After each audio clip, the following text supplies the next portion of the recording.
আসসালামু আলাইকুম।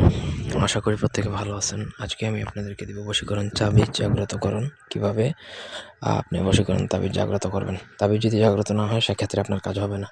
যারা পুরাতন গুণিন বা তান্ত্রিক তাদের জন্য তাবিজ জাগ্রত করার প্রয়োজন পড়ে না। তারা তাবিজ দিয়ে কাজ করলেই কাজ হয়। কিন্তু নতুন যারা তাদের তাবিজ জাগ্রত করতে হয়, অন্যথায় সেই তাবিজ নিষ্ক্রিয় থাকে, কাজ হয় না।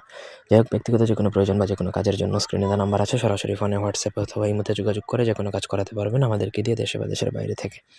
মন্ত্র দেওয়া আছে, মন্ত্রটা হচ্ছে ওং নিমা উরা হুরা ছেড়া ছেড়ি ফলনা ফলনি, যে দুজনের বশীকরণ হবে তাদের নাম, তারপর মিলং দৈহ কামাখ্যা দেবী মিলং সোয়া।